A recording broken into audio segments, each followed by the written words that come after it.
Tak cukup dia puasa Nabi Daud, dia puasa-puasa sunnah lainnya.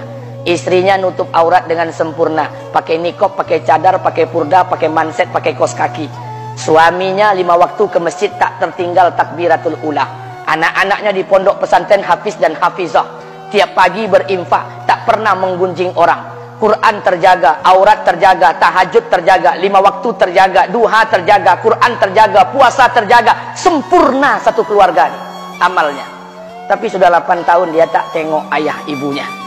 Sudah bertahun-tahun dia tak nyapa kedua orang tuanya. Sudah bertahun-tahun dia tak berhubungan baik dengan ayah ibunya. Sudah berminggu-minggu dia berkelahi dengan ayah ibunya.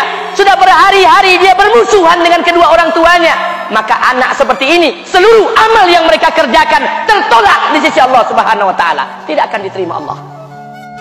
Sebaliknya, kalau ada di antara kita hari ini yang pandai melayani ayah ibunya, tidak ada uang ayah ibu dia kasih uang, tak ada rumah ayah ibu dia buatkan rumah, sakit ayah ibu dia bawa ke rumah sakit, dirawat ayah ibunya dia jaga, kotoran ayah ibunya dia bersihkan pakai tangannya sendiri. Ada di antara kita hari ini yang membersihkan kotoran ayah ibunya lebih dia nikmati daripada makanan yang ia sukai.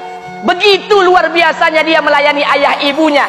Tapi dia tinggalkan sholat, dia injak-injak perintah Allah, dia tinggalkan perintah Allah dengan mutlak. Maka kebaikan satu orang anak ini kepada ayah ibunya seluruhnya tidak diterima Allah Subhanahu wa taala.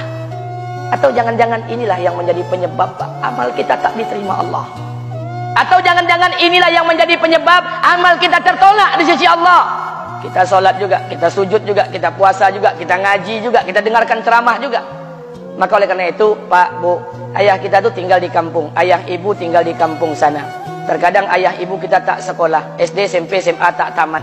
Dia sekolahkan kita SD, SMP, SMA, S1, S2, S3 dengan harapan hidup kita lebih baik daripada keadaan dia sekarang.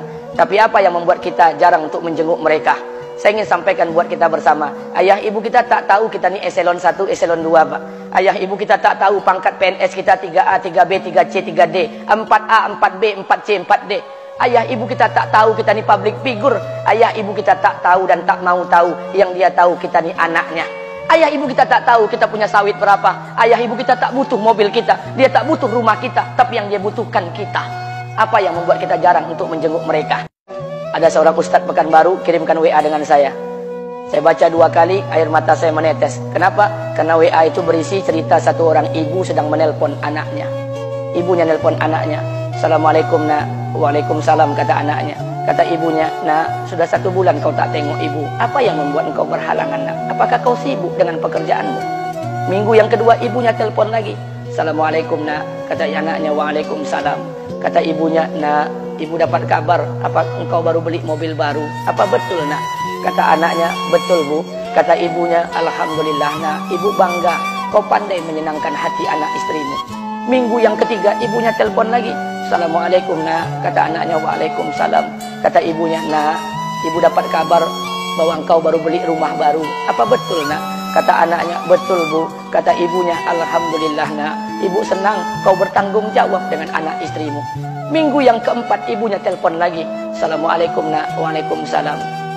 Kata ibunya, nak, tadi ibu pergi ke pasar, ibu jumpa temanmu di pasar. Kata temanmu di pasar, temanmu banyak bercerita tentang kamu. Kata temanmu tadi, kamu baru beli anak anjing seharga 40 juta dari negeri Belanda. Apa betul, nak? Kata anaknya, betul. Kata ibunya, nak, dengarkan pesan ibu untuk terakhir kalinya. Apa pesan ibunya? Wahai anakku, engkau pelihara 1 ekor anjing. Kau siapkan harga anjing 40 juta. Kau siapkan rumah untuk anjingmu depan rumahmu. Kau jaga anjingmu pagi, siang, dan sore. Kau mandikan anjingmu pagi, siang, dan sore. Kau kasih makan anjingmu pagi, siang, dan sore. Demi Allah nak, dengarkan pesan ibu untuk terakhir kalinya. Apa kata ibunya? Demi Allah nak, demi Allah. Kalau seandainya Allah menciptakan ibu, kalau seandainya Allah menciptakan ibu untuk yang kedua kali di muka bumi ini nak, demi Allah, ibu tak ingin terlahir sebagai manusia. Ibu ingin lahir sebagai seekor anjing, biar berada depan rumahmu dan melihat wajahmu setiap hari. Ibu kita tak butuh harta kita, Pak. Dia tak butuh uang kita, dia butuh kita. Apa yang membuat kita jarang untuk menjenguk mereka? Pantas hidup kita tidak berkah. Pantas rumah tangga kita tidak sakinah. Karena hubungan dengan ayah ibu kita rusak selama ini. Masih ada kesempatan, masih. Yang jauh telepon, yang dekat kunjungi mereka. Demi Allah, Kita butuh keberkahan doa mereka yang sudah meninggal, ziarahi kuburnya dan doakan mereka. Imam As-Syafi'i berkata, apa kata Imam As-Syafi'i? Manusia zalim, manusia bodoh, kalian tak tahu apabila ayah dan ibu kalian mengangkat tangan di malam hari, dia berdoa kepada Allah untuk anaknya. Doanya cuma sekali, malamnya cuma sekali, hanya sekali saja doanya. Apa kata Imam Syafi'i? Sekali doa ayah dan ibu kalian sudah cukup bagi Allah untuk menjadikan kalian anaknya berkah dunia akhirat. Hari ini berapa banyak doa ayah dan ibu kita, tapi tidak ada keberkahan buat anak mereka. Kenapa? Hati mereka tersakiti. Maka pulang, Pak, cari mak bapak kita. Kita punya rumah hari ini, Bu, kita punya rumah, punya harta, punya uang, punya pekerjaan, punya kekayaan, punya sawit. Kita jadi orang hari ini jadi pegawai, bukan kena sarjana kita, Pak. Kita jadi orang hari ini bukan kena otak kita. Kita jadi orang hari ini bukan kena kepintaran kita. Kita jadi orang hari ini jangan-jangan kena keberkahan doa ayah dan ibu kita yang tak pandai tulis baca di kampung sana. Cari mak bapak kita, Pak. Demi Allah, kita butuh keberkahan doa mereka. Apa guna di kehidupan dunia sementara Allah tidak ridho dengan kehidupan kita? Pantas amal kita tertolak di sisi Allah. Maka pulang ke rumah, cari mak dan bapak kita yang masih hidup, duduk bersama mereka. Kalau seandainya kita tak bisa membahagiakan mereka, jangan pernah menyusahkan mereka. Kalau seandainya kita tak bisa membuat mereka tertawa, jangan pernah membuat mereka menangis. Demi Allah, kita hanya punya satu ayah kandung, kita hanya punya satu ibu kandung. Tidak akan ada ayah kandung yang kedua, tidak akan ada ibu kandung yang kedua. Harta kita cuma satu, ayah kita cuma satu, ibu kita cuma satu. Tidak akan ada ayah kandung yang kedua, tidak akan ada ibu kandung yang kedua. Pangkat jabatan bisa dicari, harta bisa diraih, kesempatan membahagiakan ayah dan ibu kita hanya sekali di kehidupan dunia ini, Pak. Pulanglah.